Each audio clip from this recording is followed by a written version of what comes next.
So, ayan mga sir, may ginawa na naman tayong Toyota Fortuner. So, manual transmission.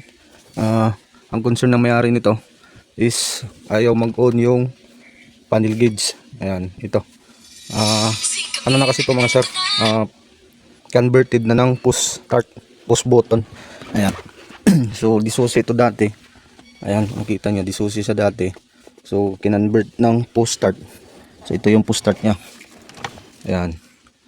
Ito yung push start. Tapos, ang problema nito is ayaw na magbigay ng supply para mag-on yung panel gauge. Tsaka yung lahat, pati accessories. So, ngayon, tinubulshot na natin to. So, ito, yung push start, okay naman. So, ang problema niya is yung module. Ayan. Ito. So, nag-troubleshoot na tayo mga sir. Kinuha na natin ng continuity. Yung sa push start, okay naman. Yung module ang may diferensya.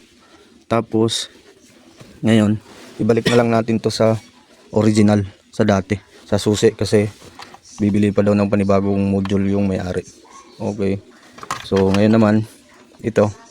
Inaktual na natin to. Nilagyan natin ng mga supply. So, yun. Nag-on na isa.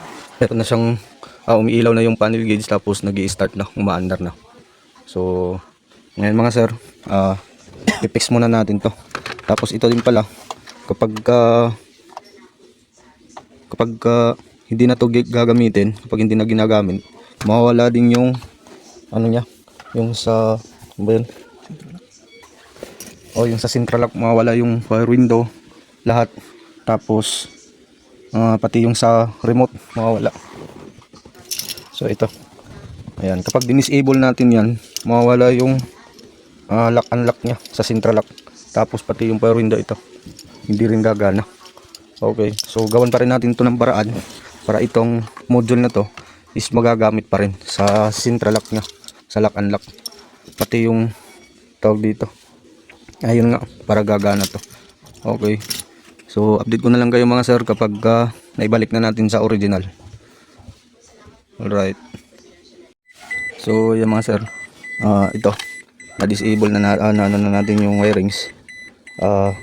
Pero ito papaganahin pa rin natin para hindi mawala yung sa central lock na, gagana pa rin siya. So ngayon try natin on accessory on. So yun, meron na.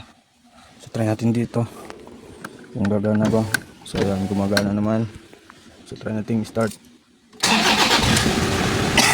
Okay. So nag-start na. So ipipix na lang natin to. Tatago na lang kung saan siya nakalagay. Okay. So update ko na lang kayo mga sir kapag na-fix na. So yan mga sir, nakatapos lang. Ayan, nalinis na. So ngayon, try natin. Tubok.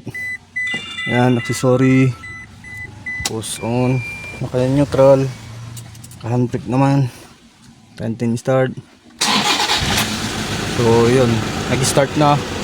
Tapos gumana na rin yung mga power window, pati yung central lock nagana pa rin. So okay, Toyota Fortuner manual transmission 2014. So solved. Okay.